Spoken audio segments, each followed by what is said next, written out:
ঠিক আছে, আমি এই পুরনো গাড়ি 18 লাখ টাকা দিয়ে এখন কিনবো। এই ফোনটা দাও দি। দাঁড়াও দিচ্ছি। এই যে পাইছি না।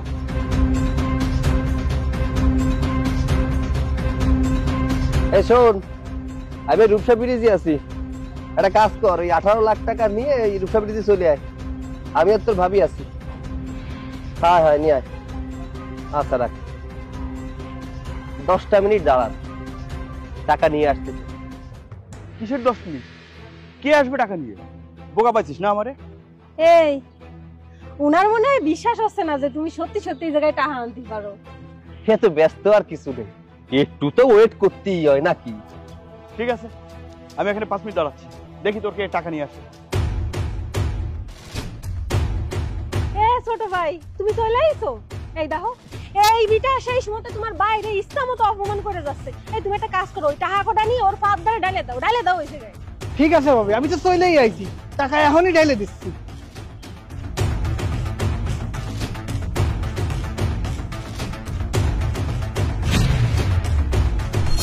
কইলাম ব্যাগ ভর্তি টাকা নিয়ে চলে আসবে। আমার ছোট ভাইরে কইছে যে টাকাটা নিয়ে চলে আসছে, এবার গুইনে নেন। না না ভাই, এগুলোর আর দরকার নেই, আসলে আমি এতক্ষণ মস্কারা করছিলাম। মানে কি হলো? টাকা কয়টা গুইনে নেন। আপনি ভাইবেন না যে আমি গাড়ি নেব না, আমি গাড়ি নিয়েই ছাড়বানি। এইটা আমাকে আত্মসম্মানের ব্যাপার, দরকার হলে এই গাড়ির দাম আরো 2-1 লাখ টাকা বাড়ায় দেবো, তবু এই গাড়ি নিয়ে আমি যাব। না না ভাই ঠিক আছে, আসলে আমি বুঝতে পারিনি। আর এই গাড়ি তো আমার না, আমার এক বড় ভাইয়ের গাড়ি, আমি নিয়ে আসছি একটু ঘুরতে। আসলে ভাই আপনাদের কাছে যে এত টাকা আছে এটা আমি বুঝতে পারি। কি ভাই, এতক্ষণ তো মেলা অপমান করলেন আমাকে, জামা কাপড় দিয়ে আমাকে অপমান করে কথা কইলেন, টাকা দেওয়ার পরে সুর ফালটাই গেল। হ্যাঁ, আপনি আমাকে সরি করছেন। এখন শোনেন, জামা কাপড় দিয়ে কোনোদিন কারোরে জাজ করতে হয় না। দেখলাম তো আজকে টাহার কত পাওয়ার। যখন টাহা আনি নাই তখন আপনি আমাকে ইচ্ছা মতো অপমান করেছেন, আর টাহা আনি দেওয়ার সাথে সাথে আপনার সুর পাল্টে গেছে। আপনি আমাকে সরিও করছেন। আসলে হইছে কি জানো, মানুষ তাকে উপরে জোর দেয় যাকে দুর্বল ভাবে। আমাকে ভুষাক আশাক দে বা আমরা গরিব হই, আমাকে তাদের পয়সা পাতি নেই। শোনেন, আমার গাড়ে এই যে কুড়ালটা দেখতে পাচ্ছেন না, আমি বাগানে কাঠ কাটতিলাম।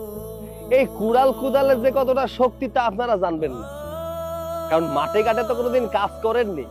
আমরা মাঠে ঘাটে কাজ করে ফসল ফলাই, সেই ফসল আপনারা খান, আর আমাকে ভাবিছেন গরিব। আমার নিজের নামে 1200 বিঘের উপরে সম্পত্তি আছে। এই যে আমার বউ দেখতে পাচ্ছেন, আমার বোন নামে আমার শ্বশুর প্রায় 750 বিঘে সম্পত্তি লেগে দিছে। আমার গরুর খামার রয়েছে, যে জায়গায় 550-র উপরে গরু আছে।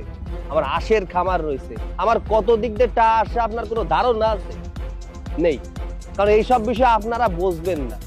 শোনেন, টাকা পয়সা থাকলে যে ভালো জামা কাপড় পরে থাকতে হবে, এটা কোন ধরনের কথা?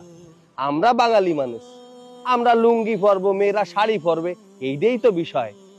একটা কথা সবসময় মনে রাখবেন, এই জামা কাপড় দেখে কাউরে বিচার করবেন না, কারণ কার কাছে কয়টা টাকা আছে এ কেউ করতে পারে না। আমাকে মতো গ্রামের মানুষের লুঙ্গির খোটে যে পরিমাণ টাকা থাকে না, আপনাকে মতো বড় লোকের ব্যাংকে ওই পরিমাণ টাকা থাকে। কথা বুঝতে পারিছেন?